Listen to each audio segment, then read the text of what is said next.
Hello. Quick tips on communicating in virtual teams. I'm going to make a few videos that will give you some strategies and techniques that I think will help you. In this video, I want to talk about something called the curse of knowledge. The curse of knowledge creates assumptions. This is when I have information about a topic and I'm trying to portray a message and I leave out information that I'm assuming the person on the other side has. It could be my intent or even details about the topic. So this is called the curse of knowledge. Great to have the knowledge, but it's a curse because, especially as a teacher or a leader, we just assume that people know and understand things that they just don't. So to demonstrate this, of course, I have a game. You're going to need paper and pen. If you want to put me on pause to go grab that, you can. Or if you just want to be stubborn and not play, that's fine too. But you can still follow along. Okay, so the object of this game is for you to draw the same thing that I'm about to draw. The catch is I'm not going to show you what it is. I'm going to give you very little information, and you're going to have to guess. I will tell you that I'm going to draw a flower.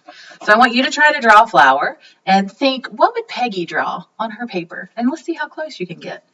So go ahead, give it a try. Let me draw my flower.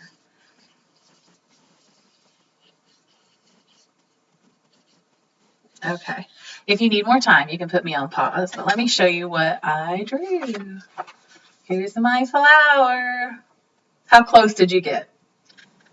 Chances are there's a lot of different flowers floating around out there right now because of what your idea is when I say the word flower. We immediately have associations and information about flowers. Maybe it's your favorite flower. This one is what comes to mind for me, and honestly, it's based on my ability to draw a flower as well. So you might have a rose or a tulip or who knows, but chances are it's pretty different from mine. This is the curse of knowledge. I give you a little bit of information and assumed that you would probably just think of a flower the same way that I do. So take a look at this information. So when we are communicating face to face, we have tone and voice and body language to help us when interpreting a message.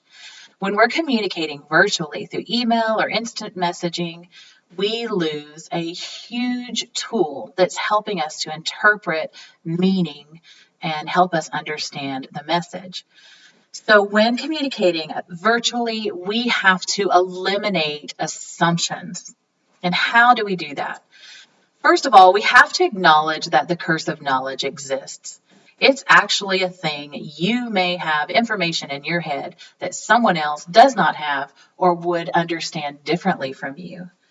So you have to put yourself in their shoes. And this may seem really simple, but do we stop and analyze our audience and think, how would the person receiving this message view the message from their lens? How would it come across to them?